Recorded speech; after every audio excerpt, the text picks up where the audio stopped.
ladies and gentlemen, and welcome to Carolyn's Corner Live. I am so glad you're here, or soon will be. Let me turn my phone down. It's been a while since I've been here. Welcome, welcome, welcome, welcome. I'm so excited to be back. Before we even get started, let me go ahead and set all these, make sure that they are at public so that way I can see all of your comments. And I would appreciate if someone will come on and say anything. Just make sure it's a nice word. Just to make sure the comments are working while I'm fixing this. Unfortunately, Restream has made some changes, so I'm not able to do this in advance like I used to be able to. I'm really sorry about that. I'm about to go back to the way it was before. So welcome to everyone. Thank you so much for being here. Let me put this back on. All right. We are live on Facebook and we are live on YouTube, and you are here with me, Carolyn, and welcome to Carolyn's Corner. My co-host Paul is on his way. His computer had to restart, and I'm so happy to be back. It feels like we haven't done a show in forever, and I missed you all so much. Ladies and gentlemen, I have a very special guest tonight. I'm super excited for you to meet this guy. We got to know each other a little bit earlier, and I already know this is going to be a great show. So please help me welcome a great guy all the way from Corpus Christi, Texas, Mr. Mark Francis. Yay! I need an applause button, Mark. I've been there. Yes, true. Next Christmas we'll get you one. Exactly. I need one of those. This is one I'm holding in my hand. Why didn't I think of that? That would have been a good Christmas present. So, Mark, welcome to the show. I'm super glad you're here, and thanks for agreeing to come on. Our good friend and past guest, Mr. Willie Mellon, referred you. And I know Willie Mellon, we had such a great time with him. What a wonderful guy. And you told me that you're friends of Willie and his wives. Bonnie Eaton is here. She said, yay, hello. She's my niece. Hi, Bonnie. Hello, Bonnie. Welcome, Bonnie. Thanks for being here. Bonnie, I'm so excited that your uncle, right? Yes. I have to think about that, is on the show tonight.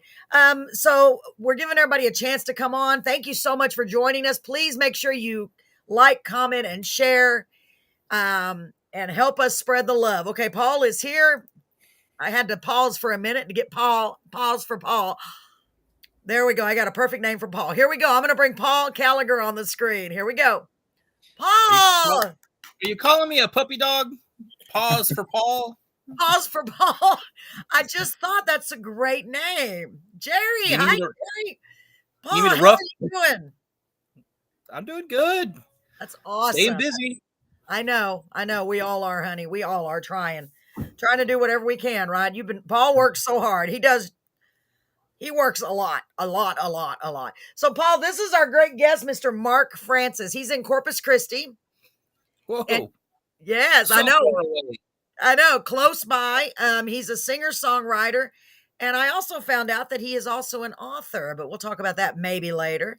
So, first of all, Mark, why don't you tell us a little bit about yourself? Well, boy, where to start? I'm originally from New York State. I grew up near Buffalo, New York. I'm trying to get myself centered here on this camera. Right. I went to school up there, began moving south when I was studying for my doctorate in music at the University of Kentucky, and just kept going. And lived throughout the South for the most part, in Louisiana and Mississippi and Florida and Georgia, Texas, Virginia. Wow. One brief trip north to Iowa. But I've been a teacher in high school and college, was part of one of the first distance education systems in the world way back in the 20th century. Right. And but as a musician, I have played all kinds of things. I have a doctorate in composition and still active as a composer. And but I have always wanted to write songs, but I never felt very comfortable about it. I could do the music. The music wasn't the problem. It was writing the words. Okay. And I didn't want to write something that when I sang it, or in the future when I sang it, I'd say, oh my gosh, that's embarrassing. So it took a while to get the words down, but finally about 12, 13 years ago, I finally started to get the hang of it. So it still takes me Right. a while to write songs. I'm not one of those people, you hear these, we wrote this in 15 minutes. It's like, well, I wonder about that. They may have gotten Yeah. the idea in 15 minutes, but Yeah, it does happen. I've heard it from a lot of people that it does, but yeah, yeah. I've never been that. And Paul is an author as well, but he also started writing songs. Paul, have you written anything since we've been gone on our holiday break? No, I'm actually writing a new novel right now. Oh my God. See, I told you. He's very, very busy. Paul, it's so good to see you. So he's writing another novel. He has had a lot of success as far as I'm concerned. I think he has with his he has a fairy dome series. And so are you about the watch the bat, or is this a different one, Paul? No, this is a different one. Oh God, another one? Oh my Yeah. gosh. See? That is so great, man. That is so cool. So you mentioned that you had a doctorate. Is that what you said? Tell everybody Yeah. again about that. You have a doctorate in music? Yeah, and composition from the University of Wow. Kentucky. Mhm. Oh my gosh. Now that's pretty incredible as far as I'm concerned. What do you think about that, Paul? Yeah, that's pretty amazing. So we have a Dr. Mark Francis. Yeah, actually, yeah, right. Oh my gosh, I should have referenced you as doctor. You should have reminded me, sir. Well, Now it seems so at like I some have to be point, so at some formal point, now. I answer to anything. So, Oh, me too. Just don't call me late for supper. right. Oh yeah, absolutely. So I want to say hi to Jerry Bradley. Jerry Bradley's on right now, and Jerry has referred a guest for next week, Paul. So I'll tell you all about it as soon as I can. I don't have any information yet, but he's going to send me some information. So so tell us, when did you write your first song? How long ago? 13 years ago, you said? Ones that I kept. Oh, okay. I think I wrote some when I was a teenager, but never really liked, you throw them out. It's like, oh, this is terrible. Yeah. I think probably, I don't know exactly. I did for a while work with somebody about 20 years ago or so, a guy named Chris Bell, and Chris wrote the lyrics and wrote most of the lyrics, and I wrote most of the music. And we did about 20, 25 songs altogether. Wow. And actually demoed them up in Nashville. Nothing ever came of them, but you did that. That's a big yeah, deal. we did that, and we did some of them I still perform. And then I would say about 12, 13 years ago, there were a few songs that finally I was able to write words that I felt comfortable with. And I knew I wouldn't, in 10 years, look at it and go, oh, that's dreadful. And it got easier and easier after that. So. Wow. Well, I see from Miss Bonnie Eaton that she says that you wrote a song for her the day she was born, and she still has a composition for it. Yeah, Wow. My sister, her mom is a flute player, and very good one. And Gosh. so I wrote a little flute piece for my sister. I think it's been a while, but I think it's called Lullaby or something like that. Oh man. Maybe Bonnie knows. I don't know. That's amazing. So her sister is a flute. I mean, her mom is a flute player. Yeah, listen to me. What instruments? That sounded funny. What instruments do you play? She's a flute. She's not. She She's a toots a lot. It's because I just got through watching a stand-up comedian. I'm losing my mind. It's Okay. kind of magical thinking or something. Yes, that's what it is. That's what it is. What type of instruments do you? Well, I'm a guitarist. Okay. I play some mandolin, and I know where the notes are on the piano. I just can't get my fingers to go consistently to the right places. So. Well, the fact that you know where the notes are is a big improvement from what I know. I have a keyboard and it's sitting there. And Paul just is learning guitar, and he plays way better than I do. I have two guitars. They're looking at me. I don't know. I let it intimidate me one of these days. But wow, that's pretty amazing. That's pretty amazing. Paul, what would you like to ask now that I called her mom a flute? I can't top that. It's hard to top that. Top that one, Paul. Sorry, Bonnie. Sorry. I can't top the flute thing. Other than she toots a lot. That's it. The flute toots is a fluter tutor. Oh my goodness. So you you have a doctorate in music, and you previously were employed. You're not anymore, but for this organization. Tell them who you worked for a while. I I worked just for, think, yeah, I was the executive director of the Corpus Christi Symphony. wow. Yeah. I think that's incredible. That's very, very You impressive. see, you know what? When I was working, because I was actually I wrote a script for a Star Wars fan film, and we were Oh yeah. looking, and we were actually looking for a music composer. See, it just took a little while, Paul. Everything happens when it's time. It wasn't time. So now you need to pull that back out of your archive closet, wherever you keep all your stuff, and just revive it. And we'll call up Mark. And then we'll call up the videographer. We got it all planned, Paul. We just need to put all the pieces together of our giant jigsaw puzzle.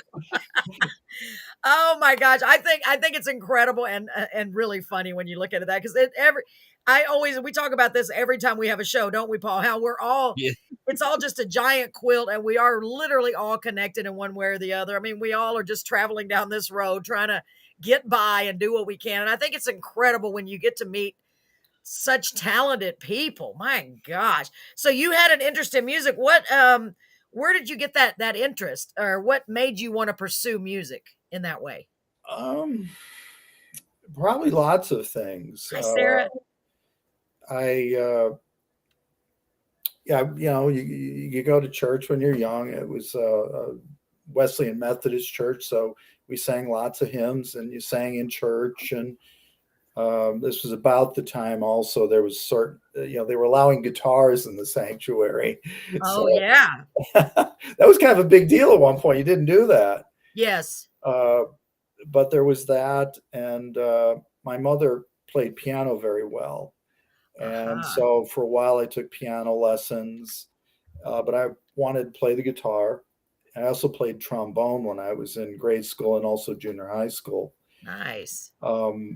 But it just, I don't know, I just really responded to music and wanted to be involved. And I remembered and I took a music theory class, and in the class they played a film of the guitarist, classical guitarist John Williams playing, and I never heard anybody do that before.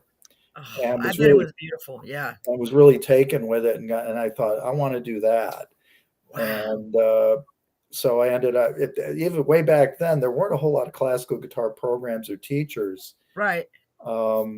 So this was back in the mid 1970s, and but I ended up studying at Fredonia State with a lady named Joanne Castellani, and she was very young. She had just completed, I think, her master's degree at the University of Buffalo with one of the first classical teachers in the country, Oswald Rantucci. And I studied with her for several years, and I took some composition classes and orchestration classes, had a wonderful orchestration teacher, and Wow. decided I wanted to be a college professor. But so did a lot of other people. So the market got a little crowded. So Yeah. it was a little hard to find work. Yeah. So, I bet so. Well, it's not a field that I would think that people get the jobs and they stay in their jobs probably for the term of their career. Go ahead, Paul. I'm so sorry. oh no, I'm the jokester of the crew, and for some reason, you said whenever you're a composer, I see your hair, and all I can see is this, and then the hair just going along with I it, because love it. you've seen Oh, it's so funny. composers. Everybody has seen composers on TV, and their hair just goes as they're going, and they're just, I mean, living in the moment. Yeah. It's amazing. Some of them, I don't know. I'm sort of known for my crazy hair, so Yeah, I love that. How appropriate then for Paul to bring that up. That's hilarious. Your hair looks great, by the way. oh yeah, there's nothing wrong with it. I just see it, and I can see you up there Oh, with, just pointing it. yeah. well, And the hair just. I'm not a conductor. That's one thing I don't do. So that's Oh, something okay, that's a different, Paul. conductor. See, Paul. No. I don't. You're going to learn a lot tonight, Paul. Paul, No, we're going to learn a So lot. okay, so you're a composer. You write the music, and then you have a Right. conductor who actually gets up there and conducts the music Right. that you've written. Right. Yes. Wow. Ah. So that's even better than the conductor, as far as I'm concerned. Well, the conductor, I mean, it's, they have to, if you do it like with an orchestra piece, they've got to keep Yes. everybody coordinated and Yeah. bring it, keep, they have to sort of have the whole piece going on inside of them Right. all Right. at the same time. Whereas when you're composing, I mean, you're doing one part at a time and putting it together, and Wow. it's not really, I mean, they're two different skills in many ways. Wow. Well, I cannot read music, and I definitely cannot write music, but I do know that if you're composing music, that's a lot. I mean, that's mind blowing to me. Paul, did you learn how to read music yet? We No. know chords, but we don't know how to read music yet. But a lot of our guests I know the notes of that little round thing with a line up, and it goes whoop, and you put it on a certain line. That's where the notes are. That's it. I have seen some crazy notes. Because I go in and I was looking at it, and I'm like, how do people read this stuff? Because you have that swirly Mark could thing read that it. it's like a half tone of whatever, and then you gotta if you put it here, it goes eek. If you put it down here, it goes and it's like what? You just sort of you described it. If you do it long enough, after a while, it's like, oh yeah, I'm sure it's just very normal. Oh my God, Paul. And natural. Paul, I have missed you. I missed the show so much. We need good laughs. Paul, you're hilarious. My God. That's true, but that is so funny. Oh my gosh. So Mark, please excuse us because I just realized poor Mark is stuck in the middle of us, Paul. I feel so bad. He's like, what have I gotten myself into? And Willie's not even here to save you. Willie. Okay, so someone is on Facebook. Sarah is. Thank you, Sarah. Bonnie said he had a collection of his compositions played at the Library of Congress in Washington, D.C. What? Paul, did you hear that? You know what? This show doesn't surprise me anymore. We need to refer to him as Sir from now on, Paul. Wow. Dr. Sir. Dr. Bonnie, Sir. Mark, that's incredible. That is honestly incredible. I had no idea. I really didn't. I feel bad. We like to joke on here, but God, you've accomplished a lot in your lifetime, haven't you? I stay busy. I know, but you know what's funny about that? I think from what I've witnessed with people, no matter how much you've accomplished, you still most people, when they're humble like you are like, it was just in a day's work. You know what I mean? It's not that big of a deal to us laymen. We're like, wow, that's impressive. Sorry, Paul, my eye is burning again. You're right. You just sort of, for me, it's a matter of, once the thing is done, it's done, and you have to move on to the next thing.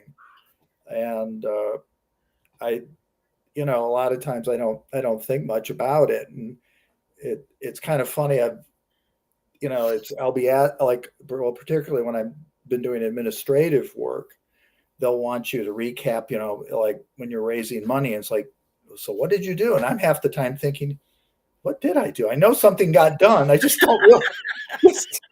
Just I finished it and moved on to the next thing. I didn't, sit there. We didn't throw fireworks into the air to celebrate. It wasn't like a big spectacular thing. It's just like, here we go. Here's some music. Okay. You play the notes, and once you've done playing, you got to move on to the next notes. Yeah, I guess so. Wow. I don't really spend much time thinking about it. And to laymen like myself and Paul, and I mean, we both love music, but your education and ours is like, there's no comparison there. So Paul, Mark has brought some really great songs, and I've only listened to a little bit of one, and I'm so sorry, my eye is burning again. I don't know what that means, but are we ready to listen to a song? Some water and then pop it back in.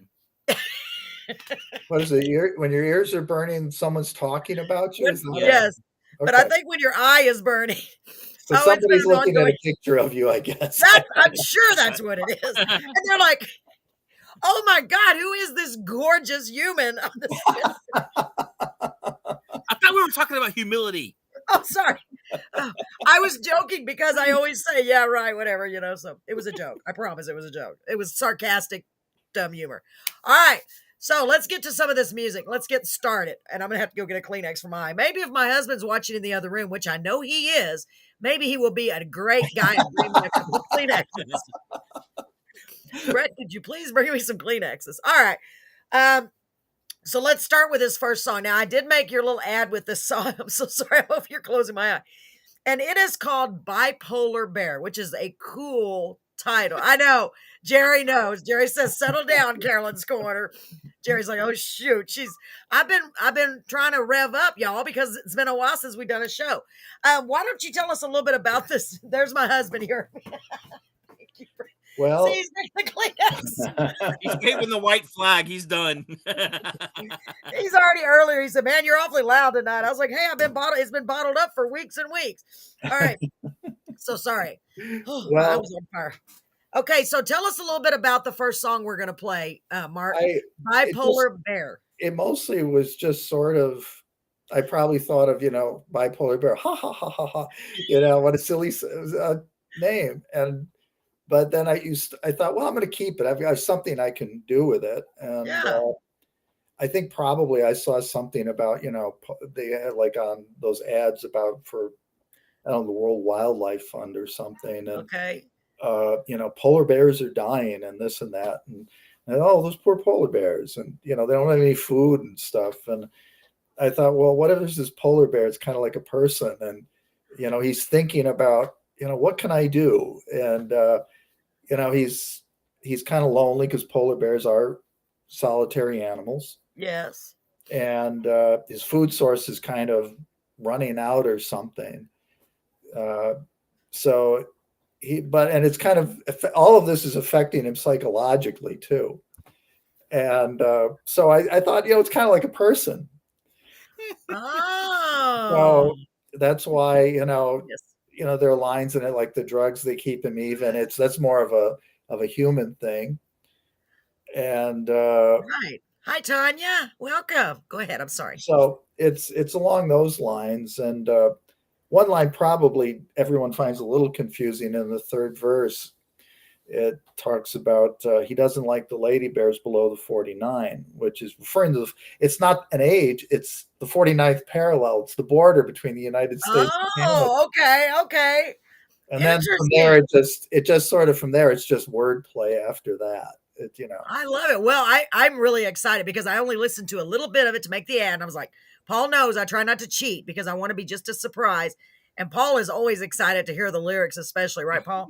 Yeah. Excuse me. I'm so sorry. Especially songs like this. As soon as you said Bipolar Bear, You're like, I was what? like, where's this song going to go? Oh, my God, it's going to be so funny. I think it's going to be great. I don't know if it's funny. I guess we're going to find out. Excuse me. Give me another one of those. I'm like, write a child's book about it.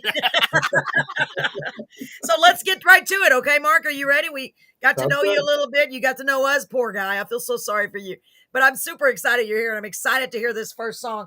This is, excuse me, Bipolar Bear by Mark Francis. And by the way, y'all, that's Francis, not E-S. I do apologize. I messed up and had to repost, so I apologize for that. Where the E came from in my brain somewhere. So let's get to it. Y'all ready? Here we go. Bipolar Bear by Mark Francis.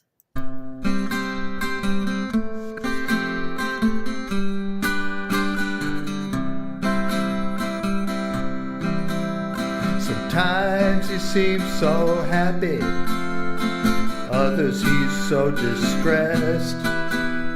He stares into the midnight sun and eats his loneliness. Sometimes he dreams of Florida, sometimes the Arctic cold. He swims with the dolphins and follows the southern flow. Once there was ice and snow and glaciers everywhere. The world keeps getting warmer for a bipolar bear.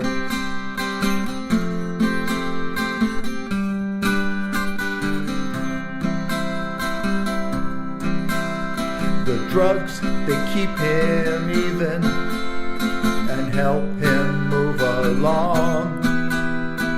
Maybe he'll follow the caribou to where the tundra's thawed. He misses the mighty icebergs as they melt into the sea. He misses the seal and salmon on which he used to feed. Once there was ice ice and snow and glaciers everywhere. The world keeps getting warmer for a bipolar bear.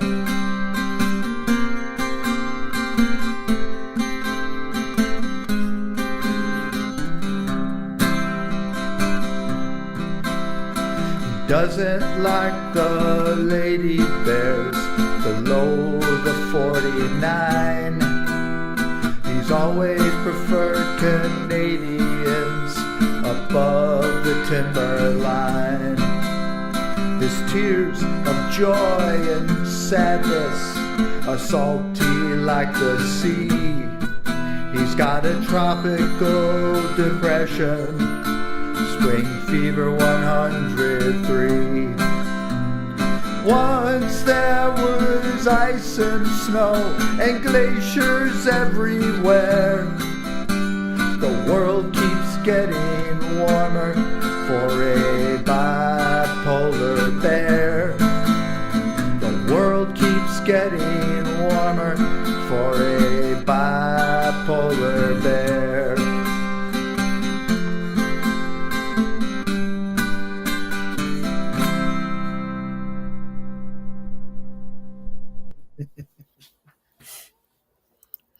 Wow.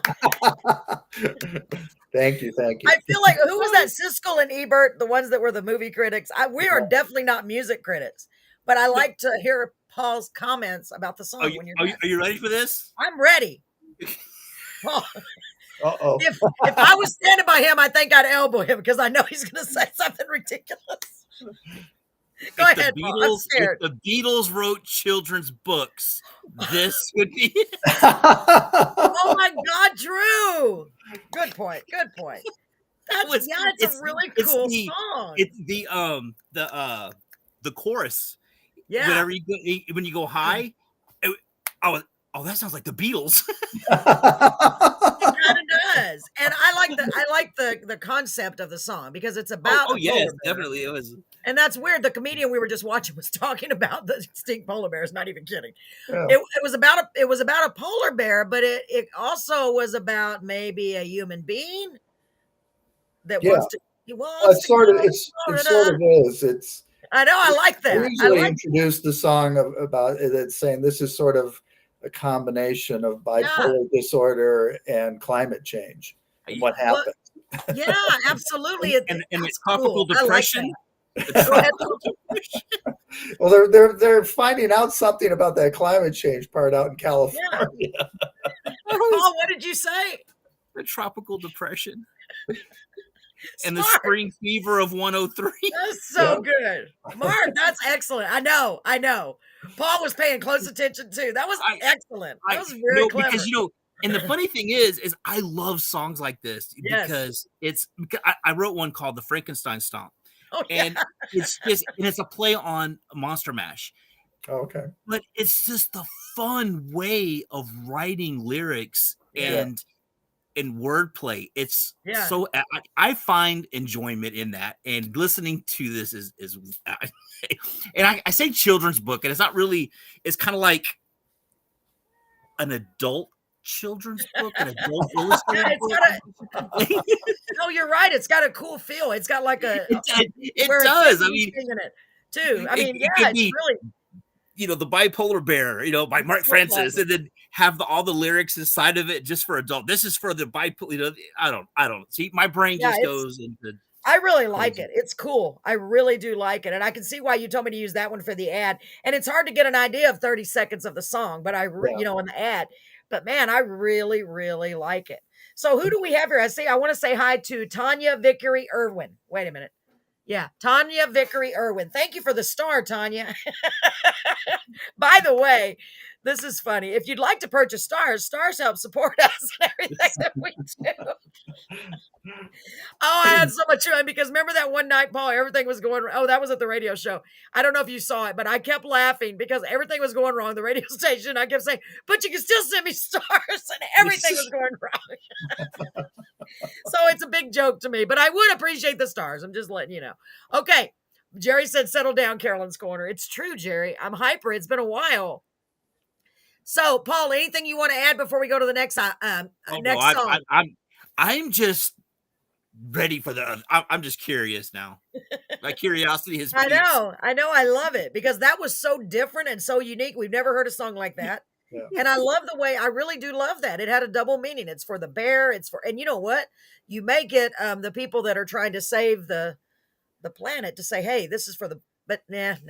It's a little too silly. And it's a little too silly. Darn it. Well, I bet you got some more serious ones. I can't talk. Well, Some more cereal. that one, I can't talk. you mentioned Willie Mellon before. We recorded that at his house. Oh, cool. For the Tiny Desk concert song contest on NPR. Oh, really? And how did you do? I don't know. I didn't win.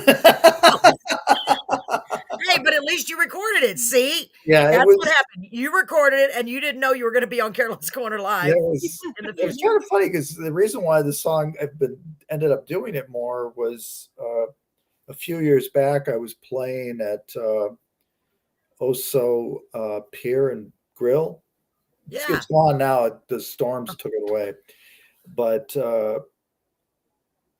one of the other performers there liked that song so much, so every time I would play, says, "Oh, you got to do Bipolar Bear."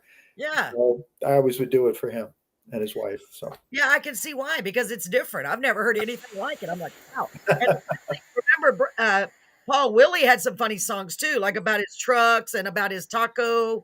I can't remember what all bad Mexican. I like tacos. Yeah, and his bad Mexican food. I mean, stuff that you would never think of, and I love that because it's completely out of the box, or stuff maybe you wouldn't even say. But you put it in a song, and it's fine because people don't want to talk about mental disability or mental issues necessarily. But if you put it in a song, you know what, Mark? That may be your next gig. You need to go find a place and get on stage and do almost like a stand-up routine and play songs like that with double meanings for real, because that can help people, you know? Sure. And if you take this I don't know. Okay, are we ready for the next song? I got all excited about that. So the next song that I have written down is called Jesse's Daughter, and it has Anna Lee in parentheses. Tell us a little bit about this one. Well, I think, as I mentioned, I went to school. I did my doctoral work in Kentucky. And at that time in the 80s, they talked a lot about how the main agricultural products in Kentucky were tobacco and marijuana. And they would have these back up in the Appalachian part of the state, in the eastern part of the state. There were a lot of these kind of drug farms. Okay. And they were kind of dangerous. You could stumble into them. They were booby trapped and you could get hurt. Well, it was that and the idea of a love triangle and a Appalachian suicide murder ballad kind of thing. So it's told from the standpoint of a kid whose father dies, and this man named Jesse takes him, kind of helps to father him and mentor him.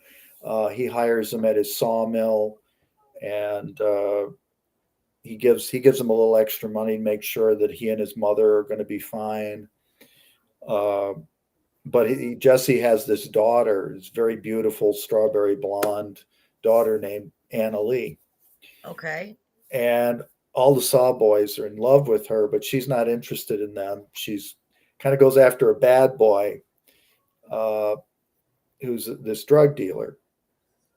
And he's not a very good guy, and he beats her up once. And wow. Our narrator confronts him at a pool hall and beats him up and threatens to kill him if he ever does it again, told to leave her alone. And Anna Lee is so moved by this that it causes her to fall in love with our narrator. And she goes and sees him and thanks him and tells him they're done and that she loves him and all this. But she has to go get some things from this guy so that she can break it off for good. And wow. When she does, he kills her, and then the guy kills himself. Oh my gosh. It's a very dark song. I thought it was going to be a happy ending. No, it's not. It's an Appalachian murder ballad. Okay, Yeah. I got you. Okay, yeah, Another you did suicide say that. ballad. Yeah. Yeah. It's And cool. I grew up on the northern edge of Appalachia. Or Wow. the county I grew up in was part of the Appalachian Project in the 60s. So a lot of those, the hills, the foothills that go into the mountains are literally right behind our house. Yeah, and I've heard that you could kill people could be doing that all over the place. You'd never find the body and stuff, Well, right? Because of where it is and all that. Well, it's the Hatfields and the McCoys. Yes. Although they were well south of us, they were down in Virginia and Kentucky, or West Virginia and Kentucky. Wow. But in the end, they bury her and he's heartbroken, and that's sort of the song. So I like the way you're referencing the narrator. I think that's pretty cool. Because even though you wrote the song, Right. That didn't happen to me. This is not a true story. No, I know, but it's funny because I love that, the narrator. Isn't that cool, Paul? Yeah. So Yeah. I love it. I mean, you're not referring it's just the narrator. I love it. So let's get to it. Y'all ready? This is Jesse's daughter, Anna Lee. Oh, she must have been beautiful. Here we go, folks. And welcome, Marie. Don't get any ideas, Paul. I don't know what that means. Jerry's in North Carolina. Hi, Jerry. Okay, here we go. Marie, welcome, sweetie. Welcome, everyone. Here we go.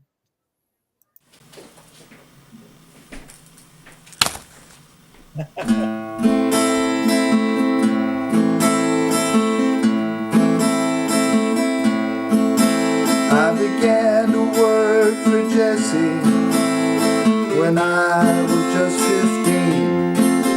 It was just after my daddy died. He was a second father to me. Jesse had a sawmill where I worked 6 days a week. He put a little extra in my check to make sure that we could eat.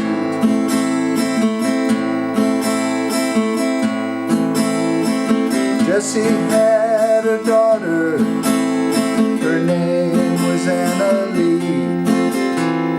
Strawberry blonde and blue-eyed, she was every sawboy's dream. She took up with a dealer who had a lab behind the hill. I guess she liked the danger, I guess she liked the thrill.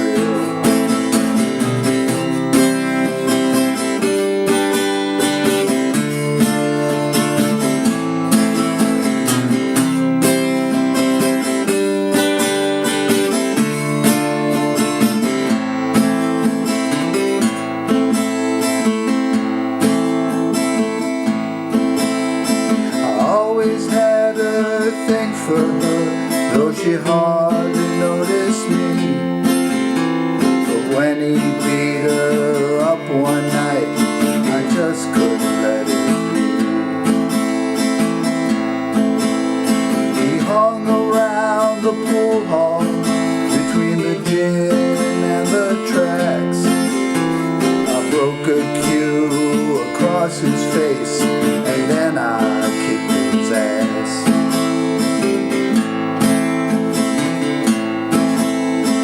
Tried to pull a gun on me, and I slapped that gun away. I hit him with a double shot, and in the corner he lay. I told him if he touched her, I'd make sure that he was dead. And if I didn't do it, Jesse would instead.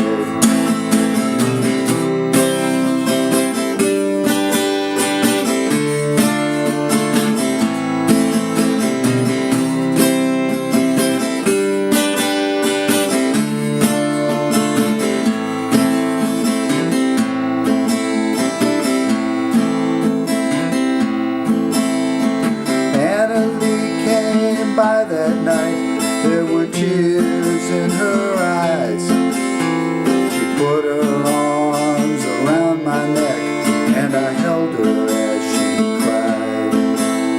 She told me that she loved me, and that they were through. I what to say. She was my dream come true. She had to see him once more to get some things she left behind. I told her to call when she was done and let me know that she was fine.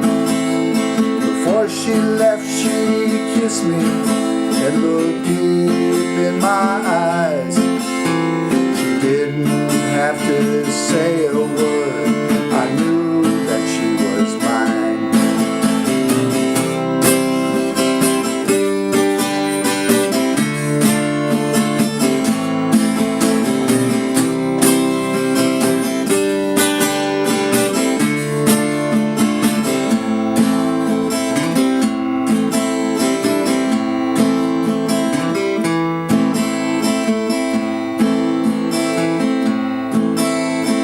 Got a call late that night. It was a little after 12. They told me that he'd shot her and then he killed himself. I found Jesse at the mill. I heard his cries in the night. He wondered what he could have done to save sweet Anna's life.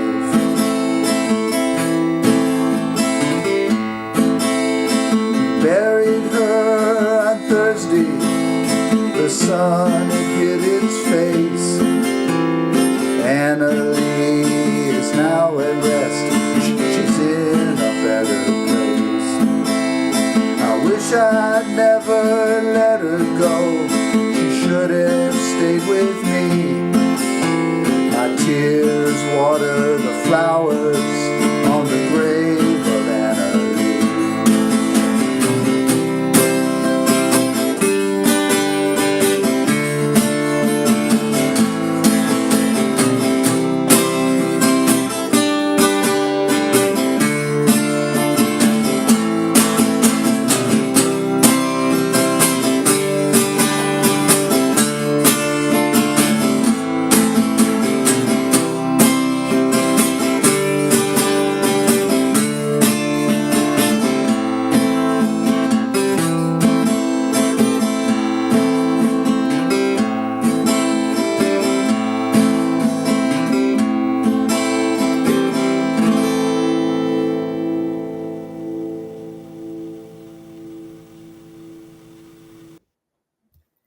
Wow, very nice. What a storyteller you are. Thank you. Wow, that's really cool. I mean, it's the complete story. It's a sad conclusion though, isn't it? Yeah, yeah. Wow, that is so cool. Paul, what do you got to say, hun? That's my kind of story.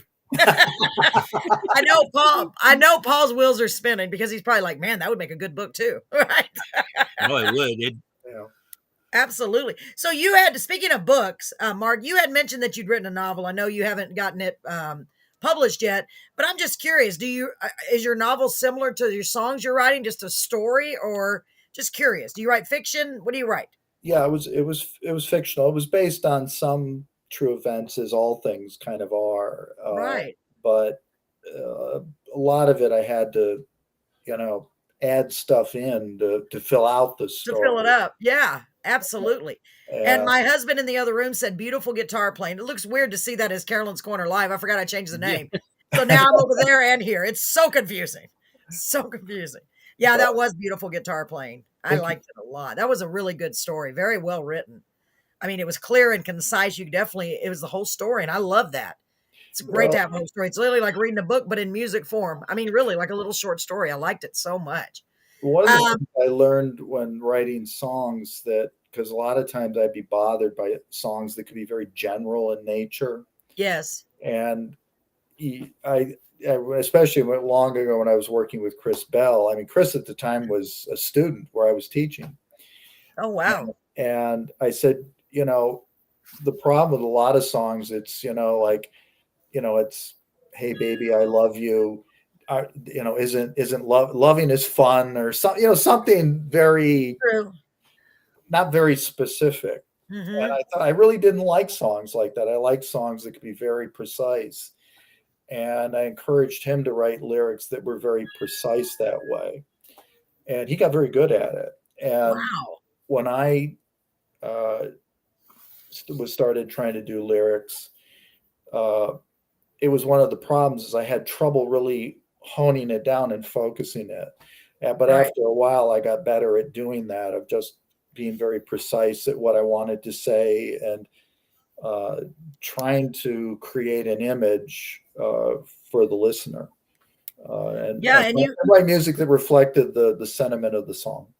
absolutely, and you literally did paint a picture. Like I could visualize it and see it. Like I said, literally, it was almost like reading a little short story. You saw what was happening. You're like, wow, that's terrible that happened. Paul, what do you think? What are your thoughts? No, and it's funny because I recently wrote a song. I forgot what it was called now. But anyway, no, so many, Paul, so many. But it was on them because Carolyn's listened to the beginning of it. I had a little Spanish ballad, and it was almost the same. The guy came from up north. He came down south to basically relax, and he met a senorita, and they spent the night together. Well, to find out she was married, and then when he goes back to see her in the bar that he met her in, her husband's there. And then her husband confronts and then he ends up killing her. And it's along the same lines. Yeah. And it's crazy because I tell I tell this story, and to hear you say this and to hear your storytelling, it's pretty cool. It really is cool. I mean, absolutely. I like it. I really do like it. And Marie said, awesome song, sad. Yeah, it is. It's very sad. It's very sad. I mean, you would think that it was an absolutely true story just from the emotion. You really conveyed it. I thought you conveyed it really well. And I'm glad one of the things that I was expecting was whenever you're really going to town on the guitar, I was like, oh, guitar string's going to go bing. Yeah. I know. I usually lately what has happened is I use medium picks is I'll break the pick. Oh, that's playing hard when you're doing that. Well, it's kind of, usually when I'm doing it on an open mic, I'll say, oh, well, that one's done. And I'll flip the pick off in front of me. Well, one day, this was at Executive Surf, I think last summer, I flicked it and I didn't realize how hard I tossed it. And it goes flying way out and smacks this little girl in the head. Come on. Oh my it's just a pick. It's not going to hurt her. It's just a pick. Yeah. But it's like, oh my gosh, what happened? Wow. Well, that could be your little thing. That's your little thing. Hey, y'all remember that guy? You saw him at the guy that always breaks the picks and flicks them out of the. She got a souvenir. She got it in the head. She won't forget you. She won't forget you. Wow, that's so. And you know what's funny is that story reminds me of a Christmas story. You'll pick your eye out, kid. Yeah. Instead of you'll poke your eye out, you'll pick your eye out. Shoot your eye out. You'll pick your eye out, kid. Very true. Very true. So before we came on the show, Mark, I got an opportunity to meet Mark for a few minutes, like test everything. And you were telling me about your family just a little bit. Tell them a little bit of that story because I thought it was so cool. To me, it was. If you don't mind sharing it. If you don't want to share, we can go on to the next song. No, it's fine. It's a lot of people, they think because you have a doctorate or something, you must have come from this, the higher echelons of society. Right. And my family really doesn't so much. My father was a plumber and a farmer and had an 8th grade education and had a really rough bringing up. And that's on my dad. On my mother's side of the family, they were immigrants from Italy. Wow. You come over in steerage, and my grandfather came over even before there was Ellis Island.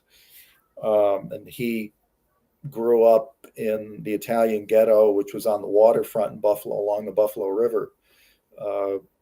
And I didn't know where it was until about 3.5, 4 years ago. I went back to Buffalo and was looking around, and they've done all kinds of incredibly wonderful things fixing the city up. And one of the areas is called Canal Side, and they have a plaque there, and it tells that, oh, this is where the Italian immigrants lived when they came to town.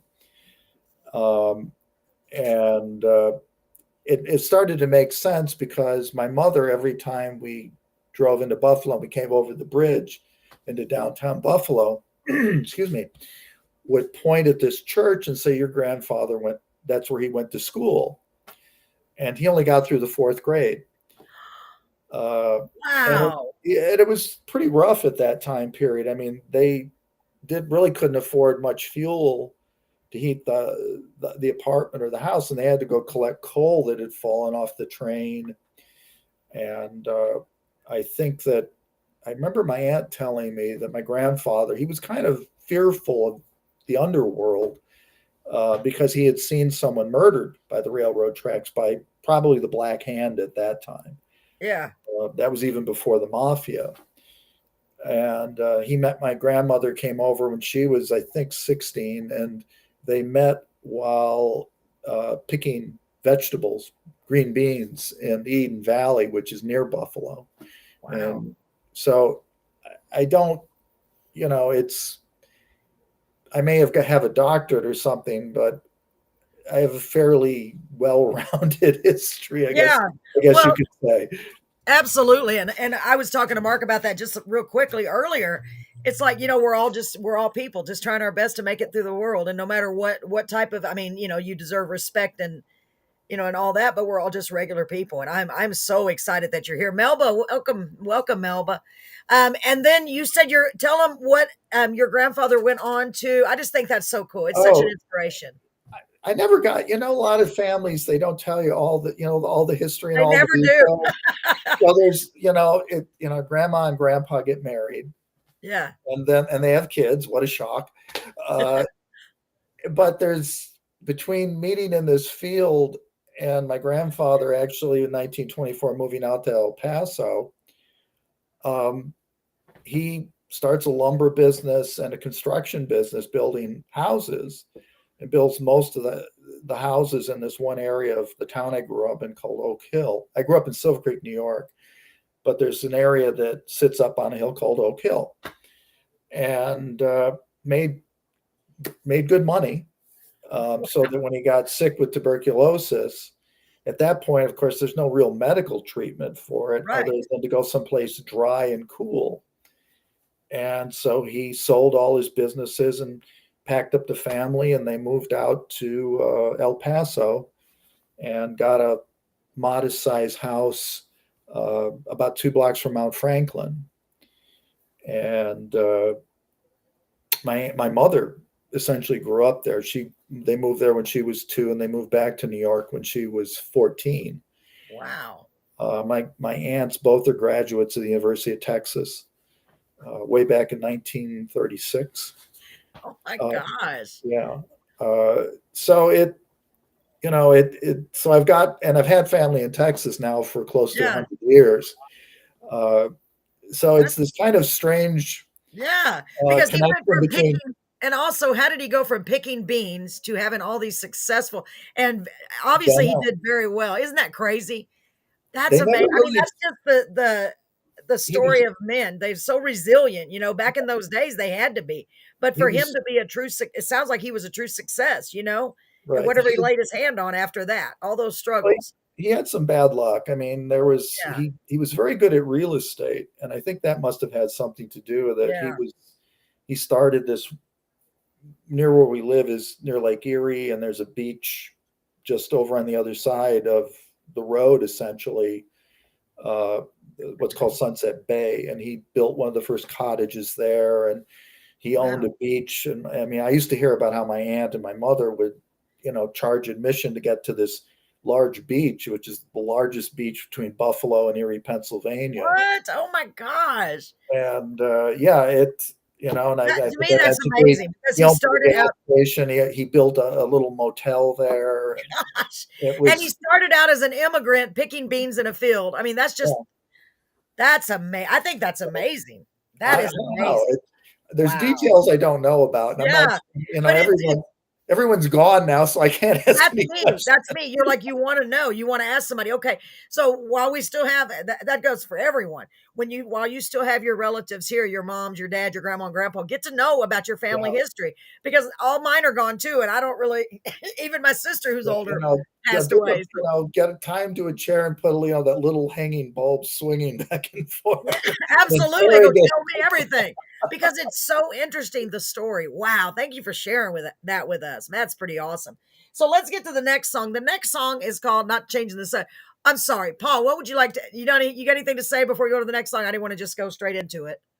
Well, I want to come back to the novel, but we can do that after this next song. Okay. So this song is called New Again. Tell us a little bit about this song. And hi, Melba. Mwah. Go ahead. This was written a while back. This is one of the first songs I wrote that I actually I felt good about it. Okay. It's about somebody whose things have been going well, a relationship that's been going well, and it just suddenly falls apart for no apparent reason. And it's about casting off I guess you could say the ashes or the dust of this broken relationship, getting yourself clean and starting over again, being new again, without being, what am I trying to say? I already like that. So it's almost like starting over and just moving on with your life, getting past the obstacles and the hurdles. Right. I'm guessing. Leaving it behind. And, that's cool. What is the words? Like picking up the pieces of my shattered life and dreams, try to make some sense of what it all means. Oh, this is going to be a deep song, isn't it? I'm excited. I like songs like this. I like all your songs so far. Really, they're telling great stories. Paul, what did you want to add before we play this song, hon? Oh no, I want to hear the song. Me too. I'm excited. Okay, Mark.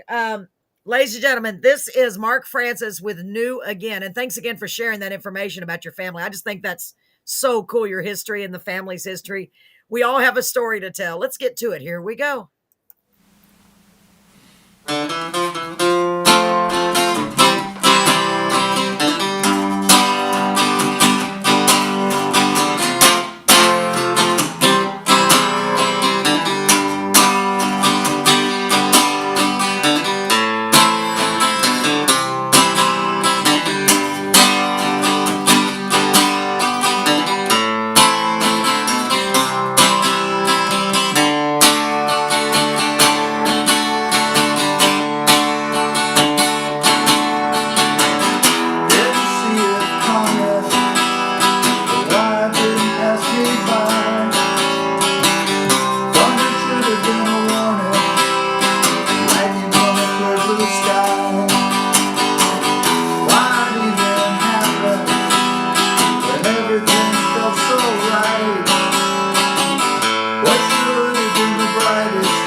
make me new again.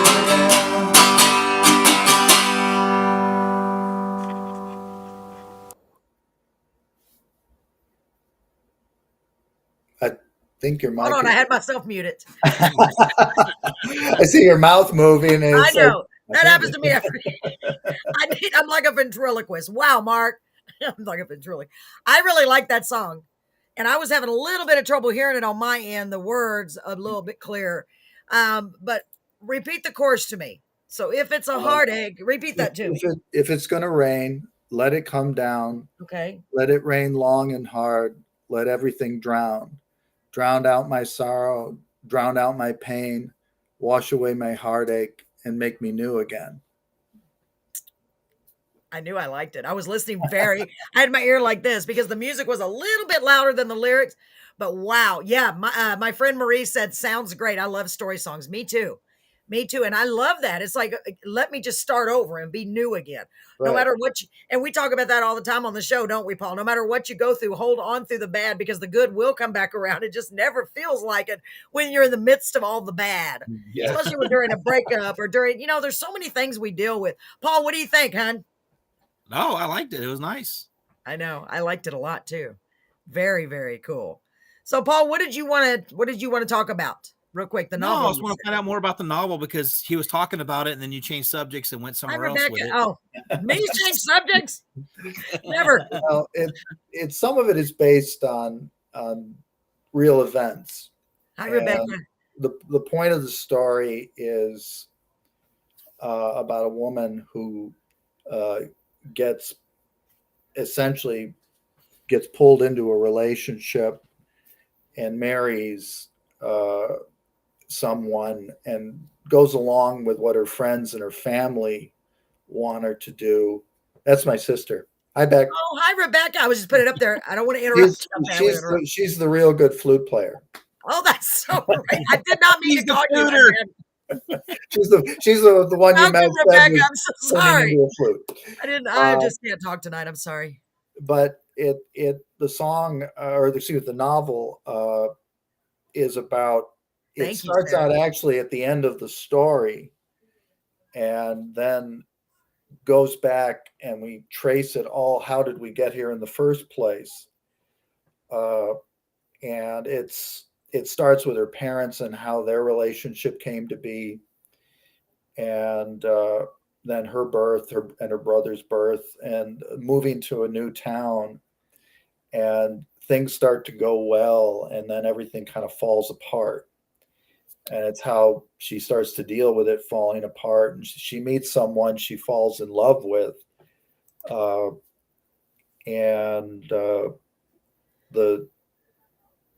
the end, though, this man, her parents, he's very different from what they're expecting. And there's a certain amount of, it's set in Mississippi.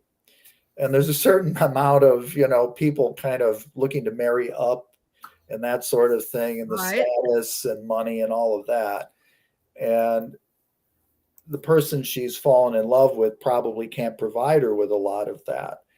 And her parents, there's differences in religion and all those sorts of things. Oh, yeah. And they kind of force her to break it off. And she meets this other person, and he's not really all that great, but he has some of the things that will give her the status, in many ways she wants. It kind of makes up for all the bad things that have happened. Well, I bet you a lot of people have done that, especially in the movies and the books. Yeah. Yeah. And, so in the end, I mean, it's not working, and she's miserable. And she's gone to law school. She didn't want to go to law school, and she does. And she's having to deal with, she's very pretty, and she's having to deal with all kinds of nonsense from men and just doing stuff she doesn't really want to do, plus be married to this man she doesn't really love. Wow. And so finally things kind of just blow apart. And she, essentially, in the end of the story, which actually, as I mentioned, the end is at the beginning, and then we come back to the end at the very end. Cool. She tries to she's driving and she's doing like 100 miles an hour. She's trying to kill herself and him in some ways, and she has a car accident, and in it she ends up killing some other people. She survives, her husband survives, but it's the very end is the after, just after the accident, and being taken out of the car and kind of seeing just everything is just utterly, been burned to ashes. So Wow. sorry, That's I guess I don't write happy stories. no, but you No, know you what? know- That really sounds like something I'd like to read. I can see that on TV. I can really see that on TV already because we've been watching Netflix shows, and man, that's got a cool suspenseful story to it. Go ahead, Paul. I'm sorry. Well, and I don't write happy stories either. I wrote the Fairydom series about fairies. That was, excuse me, that was the happiest story that I've ever written. Everything else has gone downhill from there. But I write horror novels and stuff. And Okay. the new one I'm writing it's a romance. Can you believe that, Carolyn? What? I know. What is And not happening to Paul? and not a heated romance, but no, it's a I romance. know. There's a fine line there, Paul. Fine line. Yeah. Hold on just a minute. Let me interrupt you and read Marie's comment first. I hate to interrupt. Sounds like my story. My mom made the man I loved leave and stay away from me, and she wouldn't let me date but one guy and insisted on me marrying him. I don't love him at all. Wow. Marie, I'm sorry. Go ahead, Paul. Wow. No, and, See, you struck a nerve with Marie. yeah. My mom's name was Marie. So. Really? See, Marie? So did you it's not published yet, right? Right. Are you trying to find a publisher for it, or are you going to publish it yourself? Was trying to find an agent to take it forward. I know things have changed since the old days, like with Charles Scribner and what was his name, Max. He was F. Scott Fitzgerald's editor and Thomas Wolfe's editor. Now I can't think of his last name. They made a movie about him called Genius. There's a book about it, him as well. Sorry, guys. I'm trying to fix my head because I'm way down here like a 5-year-old all the way up there. Go ahead. Keep talking. Just Hey, ignore Ben. me. Ben from Georgia. Nice to see Hey, you, Ben from Georgia. And But Carol's all over anyway, the the story was, to a certain extent, the accident was in it is inspired by the accident in The Great Gatsby, where Daisy runs over Mrs. Wilson. There was something kind of similar that happened in real life in Jackson, Mississippi about, I guess it's now about 13, 14 years ago.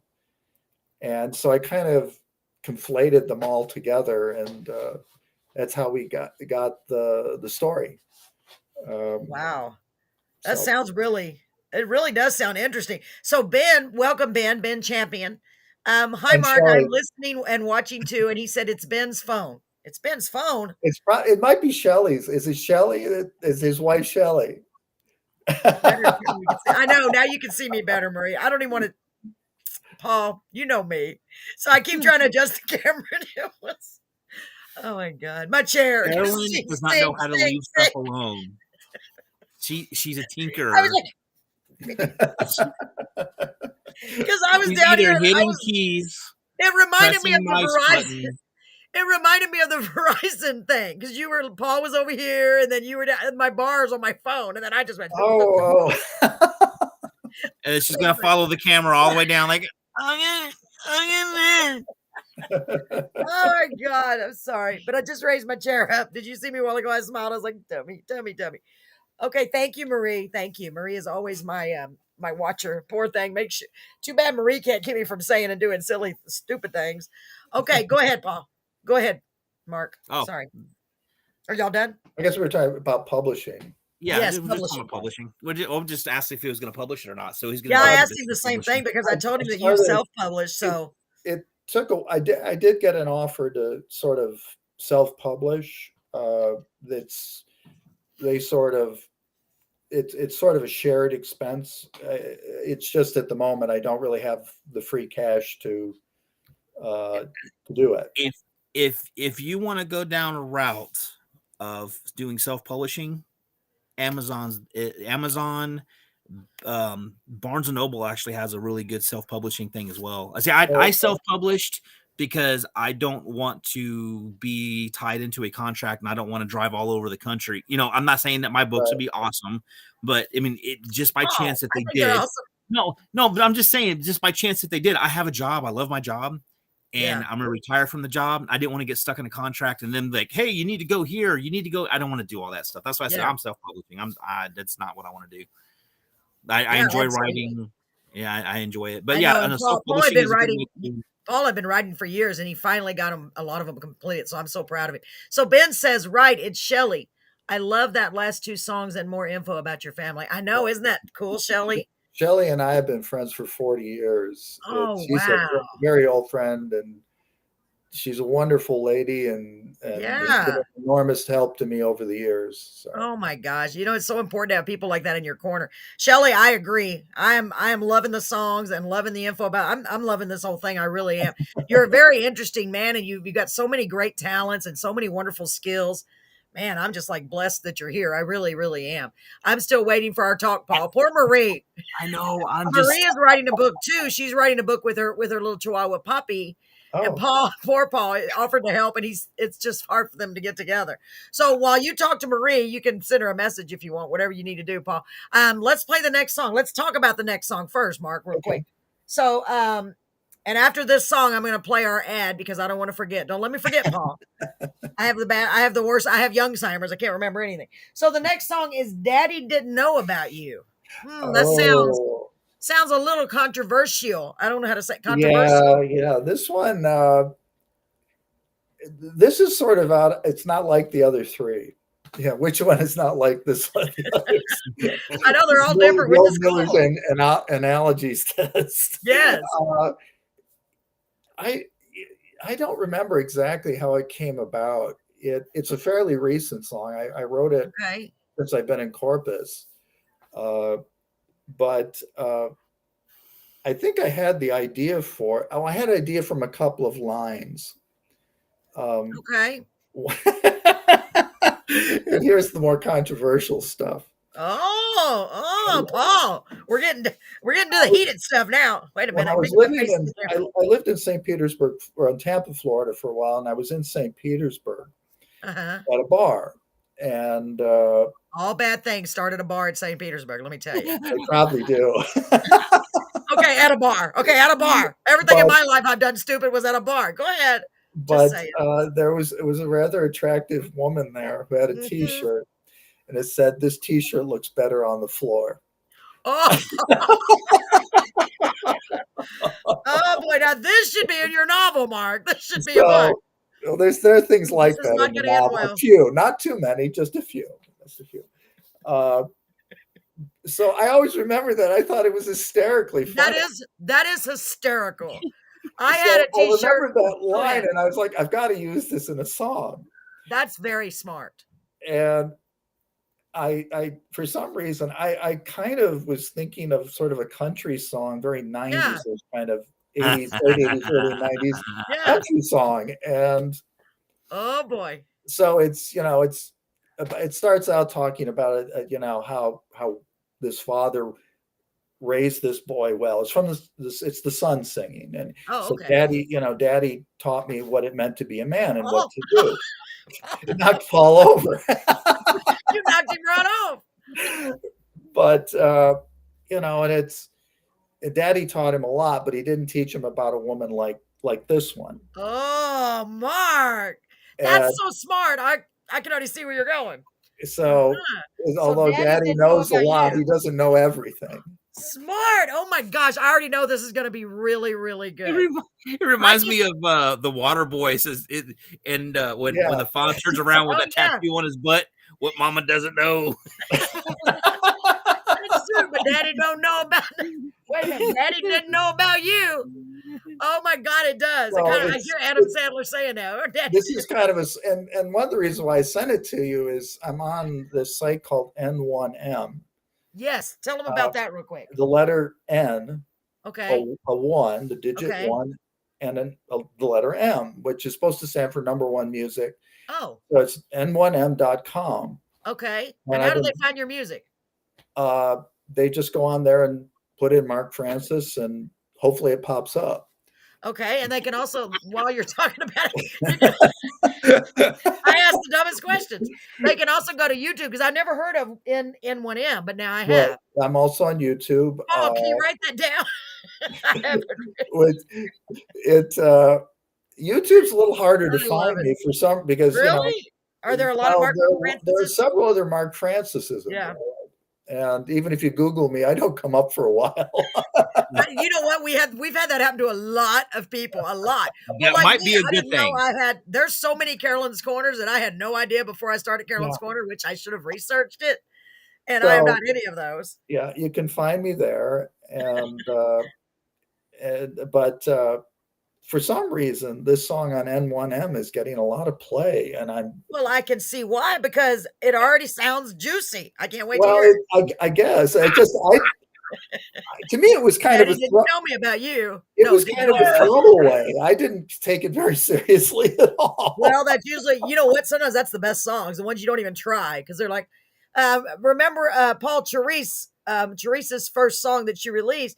She said it wasn't really a song. And that's the song that the guy said, you need to release that one first. She's like, what? Yeah. Remember? And she said, it's not even a That's- song. It was just something I was playing around with. Those are the ones that get you. You got to watch out for them. They're the sneaky ones. So let's play this, okay? Daddy didn't know about you. I just like the title too. It's very smart, Mark. Here we go. And don't let me forget to play the commercial after this.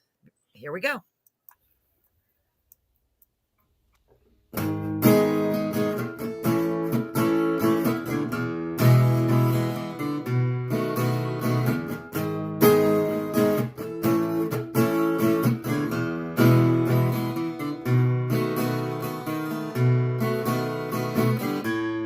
Daddy always had good advice about life and love and such. He taught me how to change a tire, how to do my pickup truck. I want to thank my daddy for all he'd done for me. He took good care of all of us and showed me what a man should be. Daddy told me about lots of things, and most of it was true. Daddy knew about lots of things, but Daddy didn't know about you. His best advice about women was to keep them satisfied. Make them laugh, make them smile, never make them cry. Always go for the quiet ones, they'll always give you more. If she looks good in that t-shirt, you'll look better on the floor. Daddy told me about lots of things, and most of it was true. Daddy knew about lots of things, but Daddy didn't know about you.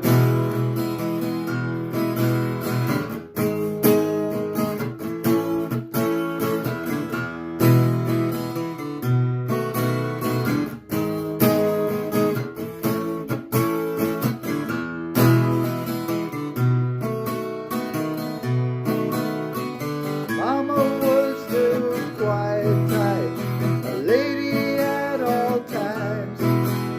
She never gave away her thoughts or what was on her mind. But you're the most unexpected thing, a woman complete. Book smart with a side of wild and a freak in the sheets. Daddy told me about lots of things, and most of it was true. Daddy knew about lots of things, but Daddy didn't know about you. Daddy didn't know about you. Daddy didn't know about you.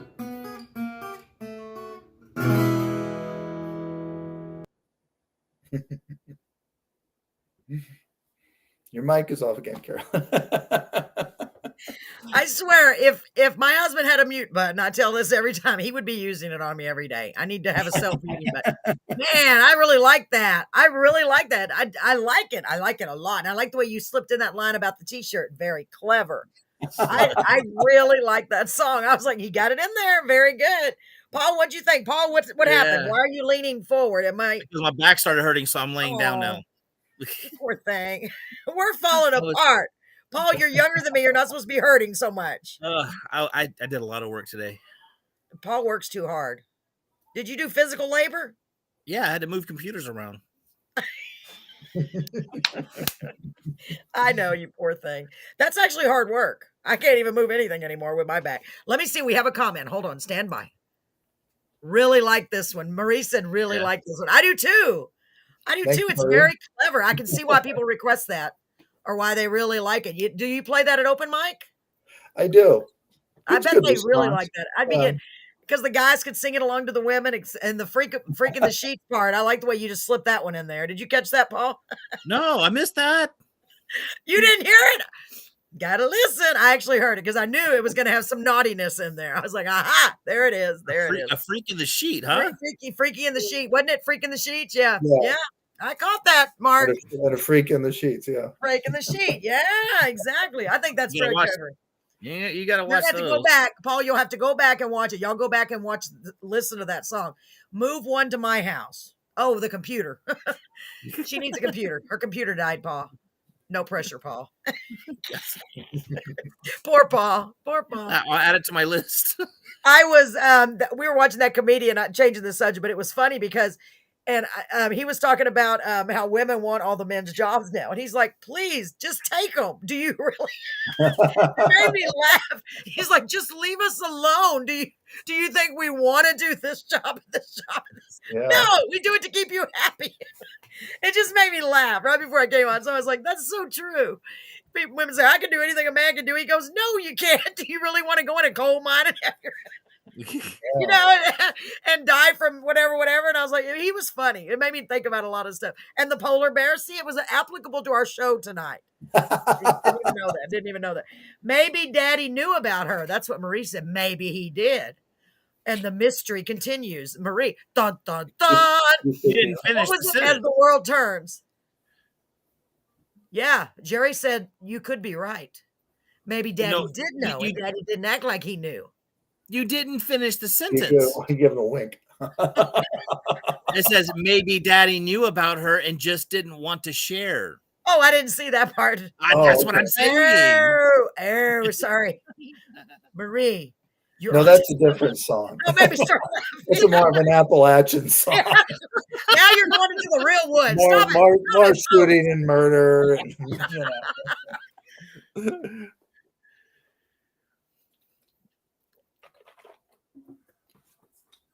And you're muted again, Carolyn. Muted again, Carolyn. I'm sorry. I tapped it with my laughter. I tapped the mute with my laughter. Willie is here. I knew Willie was here somewhere. I did share with myself. Oh, William. Y'all were funny. We're just getting started, time. Mark. Believe me, I know.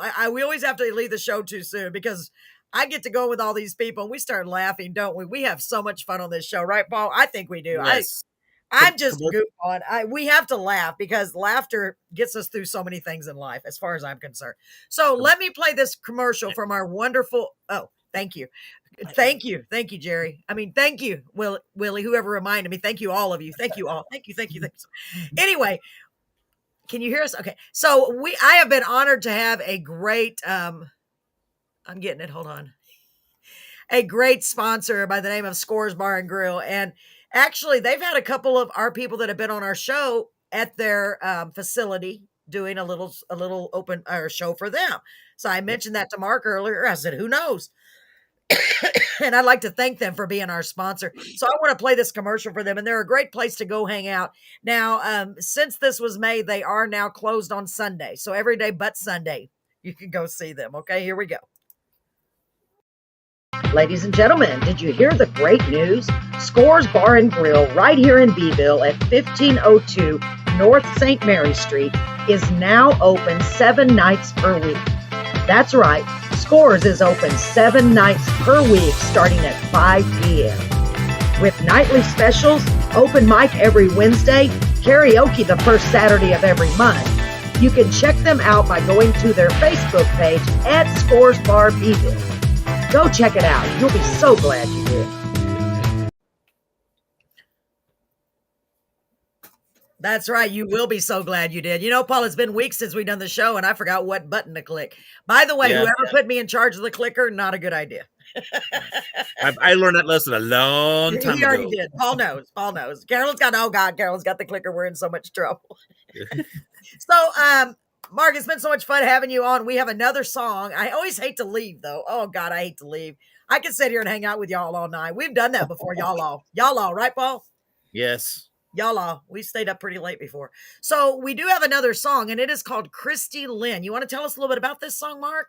Yeah, this is actually about a real person. When I was 5 years old, there was a little girl named Christy Lynn, a blue-eyed blonde girl that was my first love, first crush when I was in kindergarten. And we were on the same bus.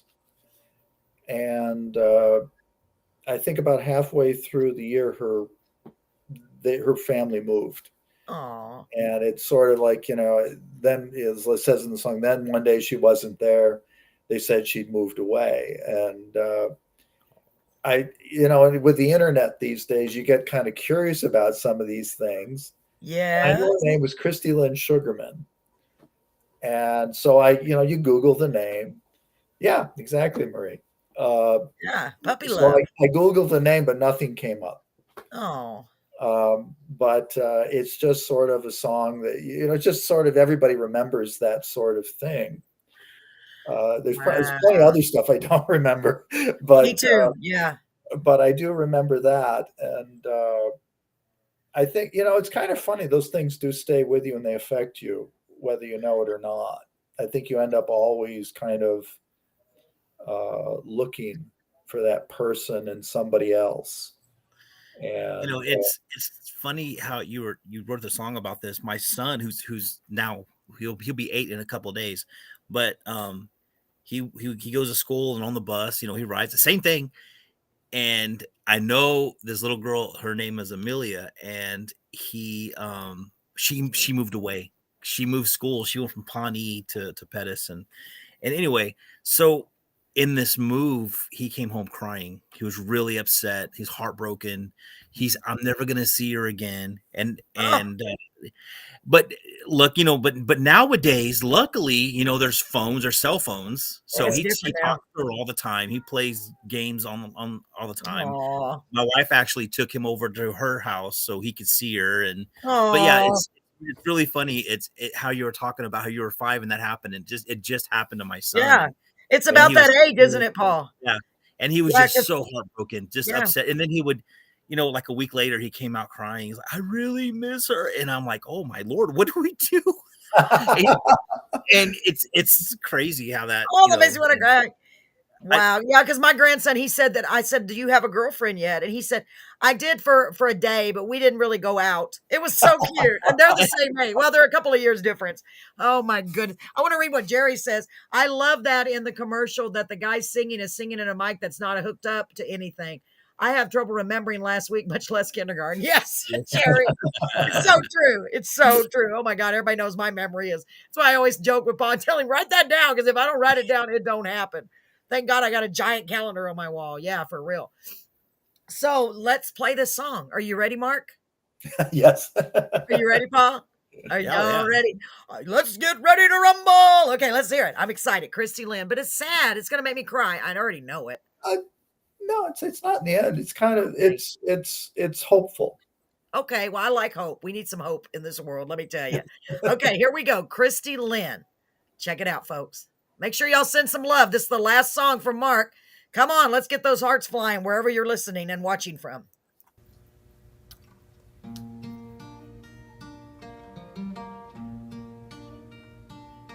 I met Christy Lynn way back in school at about the age of 5. There was something in her expression, the sadness in her blue eyes. I fell in love with Christy Lynn as we rode the bus each day. Then one day she wasn't there. They said she'd moved away. Oh, the tales we tell ourselves while we lie and cheat to win. There's nothing pure or innocent except for Christy Lynn.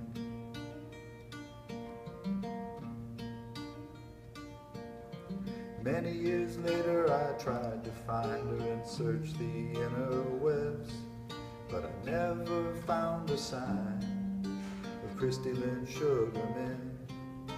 I've been with many a woman, and pleasure I did find, but no one touched my heart the way that she touched mine. Oh, the tales we tell ourselves while we lie and cheat to win. There's nothing pure or innocent except for Christy Lynn.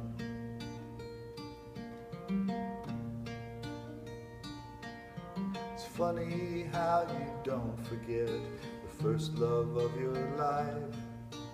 Though I never saw that girl again, I say a prayer every night. I pray her eyes have lost their sadness and she's found joy and love. I hope someday we meet again, either here or above.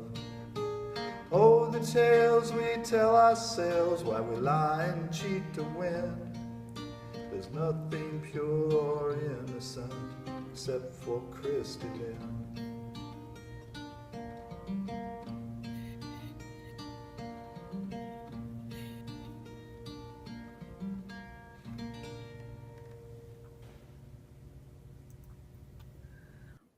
Wow. Oh, wow. I Mark, I think love- that's my favorite one so far. Yeah, no, definitely. I like the fact that I don't know way why the I'm sitting like guitar- this. Yeah, the guitar work was amazing. I love the Yeah. because it was almost like a lullaby type Oh, playing with it, but it goes perfectly with yeah. how the age. You know, it's 5 years old. You know, she went away, and hopefully, and then That it is- just does that. I don't know. It was. I liked it. And matter of fact, I happened to look up Christy Lynn Sugarman. Right? You said. No Yeah. way. If you found her, Paul is a computer guy, by the way. Who knows? Stranger. Wow, Mark, I am learning more about you than. See, Rebecca? Me too. If Paul This finds is- her, This is why we do this show, because it's like a sit down. he's going to make me No. cry. It's, Is it's, this it's, like, is this like a where's Mark Povich moment? where's Dr. Phil? That's what I found a Christine Oh my Sugarman God, that's hilarious. Well, Mark, from did you know? Farmingdale, lives in Oyster Bay, New York. It's It not. could be her. It's you know it's she would Oh have my to God, be Paul, fairly you're the so same age funny. as I am. But Mark you said, know. Willie didn't tell me they were going to surprise me with. It kind of looks like she's a little. Did you really find somebody that resembles? Well, Hold on, could it be her? hold on. So, ladies and gentlemen, I want to do like we do on the talk, like they do on the talk shows. Yeah, Ladies, what exactly. Mark doesn't know is we brought him Let me here see. today Let me see. because we Hot have found Flash is Christy. here. 60 Hold Paul, on. years quick later. research. Believe me, I can talk while you do your research, Paul. Paul is a good. Don't cry, Carolyn. It's all right. Oh my God, that's hilarious, Rebecca. What would be the odds of us finding Christy? Us. I always say us, Paul the detective. See, I know. Hold on, hold on. I'm gonna do a Okay, window, and I'm gonna choose. Hold on, let me see. Because you send it to me and I'll send it to Mark. I mean, we don't have to, Mark. But I'm saying, whoa, that would be so cool. Okay, bring it up. Bring it up. It's a picture Where? Where did you put it? on the side over here.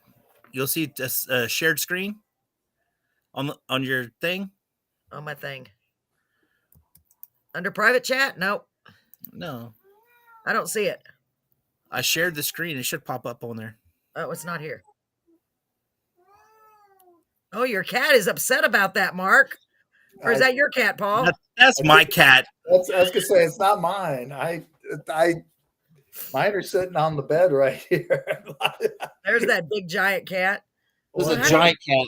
Oh my goodness. Yeah, that's a big cat. Okay, I don't see it, Paul. Where would it be?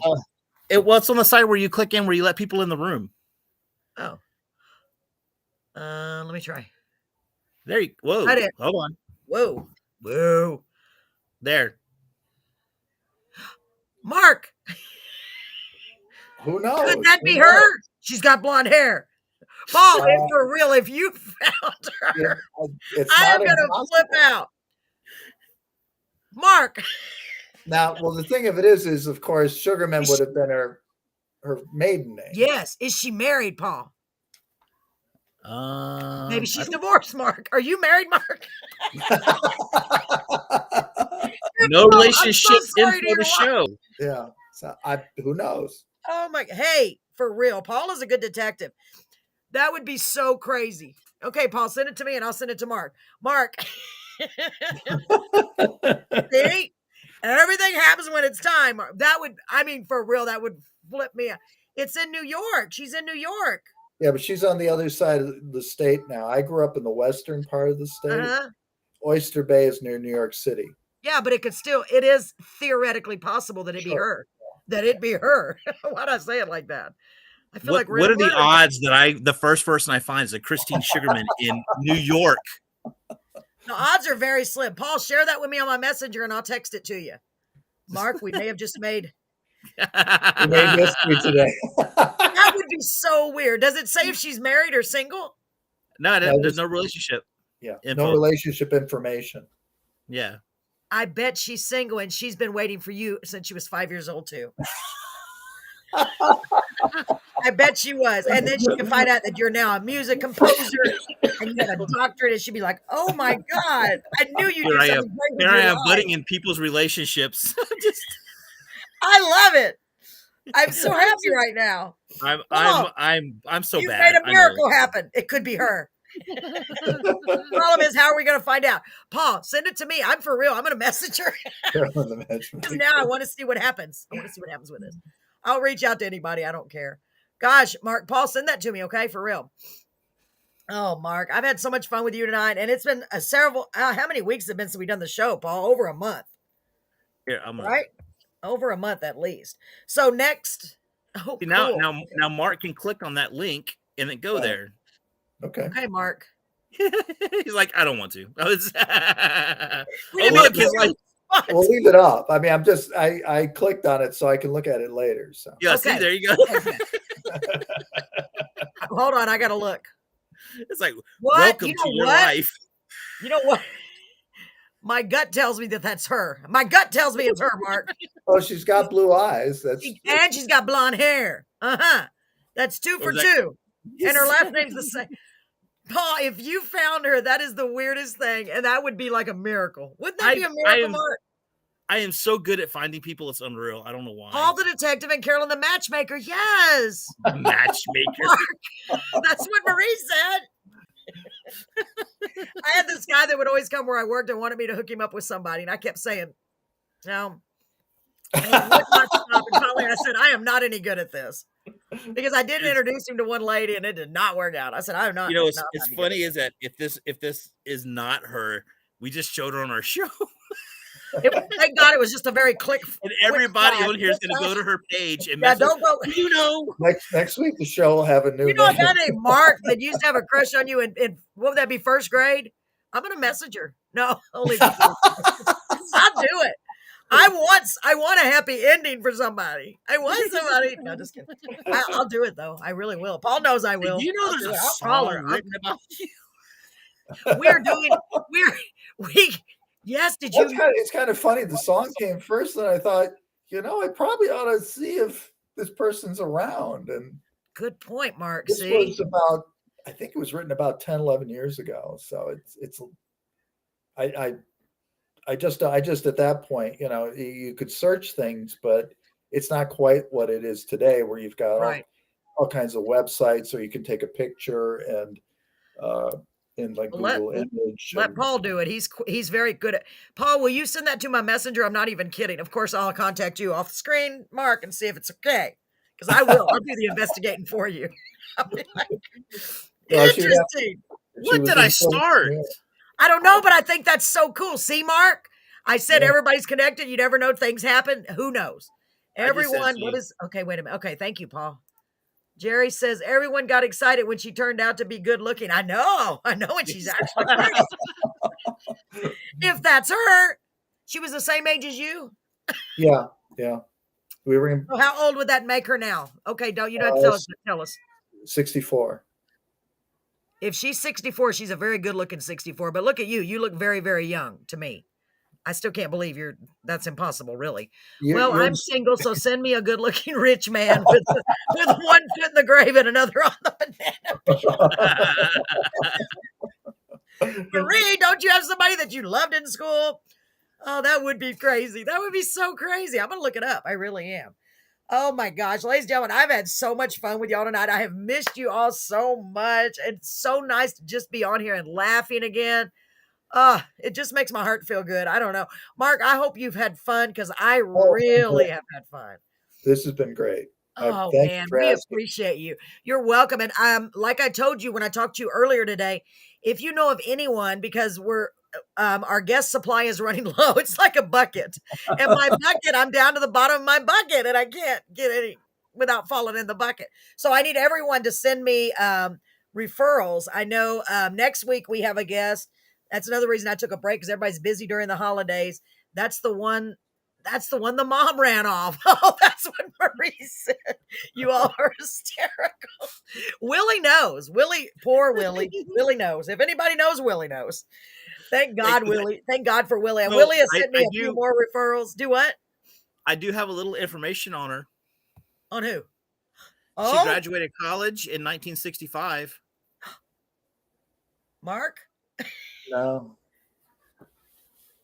No, she's got to be in her 70s then. That's not that much difference. Don't be negative. Don't ruin my love story. Well, that My means it's God. not her though. That's what I'm Are saying. you sure? Yeah, she'd be my cousin's age actually. Okay, wait a minute. You got me thinking now. No, she'd be older than my cousin actually. She's probably she's close to 80, about 79.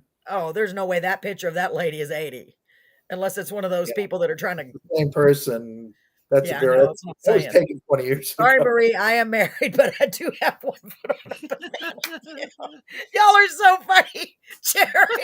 Jerry said, sorry, Marie, I am married, but I do have one foot on the banana. Oh God, I'm laughing like the cowardly dog again on that show, whatever that cartoon was. Remember the dog I was Anyway. Oh my God, I've missed you guys so much. I have so much fun doing this show. I'm just like such a blessing, man, to get to hear such amazing songs and meet such cool and interesting people. Mark, you're awesome. You really are awesome. And I'm so glad you came on the show. And I mean that with all my heart. Jerry, I'm so glad you were here. Marie, Willie, all of you guys and gals. I'm so glad y'all were here. I never want to leave, but unfortunately, I guess I have to eventually. Paul, keep doing your research. Paul didn't know he was investigative. Paul you're going to be now you're going to be known as our investigative reporter. Paul, I'll get my investigative reporter on that right away. That's right, Gary. Keep looking, Carolyn. Anytime, it's so bad. I'm so bad. Anytime somebody says like they're looking for someone or whatever, the first thing I do is I go, okay, I'm going to search them out. And I don't know why I have that need to, because I have found lost uncles, lost family. I've actually found other people for everybody else, and it's just so funny how. Matter of fact, I think that's what kind of led to my second divorce, is me finding somebody for my ex-wife. Oh well, it's to your detriment then. But hey, Mark, you never know. You never know. You never know, man. I never know about that. But one thing I do know is that your songs are great. You're great. Yes, you are talented. I wish you the best of luck and best of. Man, I wish you everything. I really do, and I mean that. And if there's any way I can ever help you, if you want to come down here and try to do a show, maybe I can talk to the lady at at Scores, my little hookup. I got a few more. My little hookup. That sounds bad, but I've got a few places. I may be able to get you a show at. If you're ever interested, let me know. Yeah. And if it's a matter of sound equipment, we got you covered on that. We got that too. So we can make something work out for real. We'd love to have you come to Beeville. You're only an hour away. See, Marie said, "Oh Lord, I'm laughing so hard." That's what it's all about, Marie. Let's laugh and have some joy in our lives. Man, because life is stressful so much. It's so stressful. It's like, what are we gonna do now? What? Oh, sometimes you just feel you're just overwhelmed a lot of times. And remember, y'all are never alone. We've all been at that place or are at that place right now, or sad or depressed or anxious. Gosh, man, it's so hard sometimes. But if we can be there for each other as a group and stick together and share some love and joy, really, right, Paul? Oh, absolutely. That's what it is. Let's laugh a little. Let's enjoy life, because life can knock you down. Let's get back up and say, "Oh yeah, life." In your case, we're going to keep laughing no matter what. Mark, honestly, it's been a pleasure. I'm so glad you were here. And I'll send you that information for real. Paul's going to send it to me and I'll send it to you. And Marie said, if he is interested in this area, send me some cards and I'll drop them around. Yes. So Marie is a big card dropper. She's in Victoria and she goes to every music thing there is there. And let me tell you, Marie is a traveling woman. She goes everywhere and listens to everybody. Victoria is a beautiful city. It really is. It really is. And it has a lot of cool venues over there. Yeah. And she sent us a lot of interesting singer-songwriters, great, talented people. So Marie knows like everybody. I mean, she's still trying to get us the Bellamy brothers, but I don't know what the status of that is. I talked to them and I tried to bribe them. I stuck a card in their pocket, but you know how that goes. It's just life. They're busy. Paul, anything you want to add before how we leave? did you stick the card in their pocket? Okay. Did you did you walk up to them and go, "Hey, Yes. how you doing? Here's a card if you ever Yes. want it," or did you go, "Hey, honey, good luck, and I tried everything to get them on the show.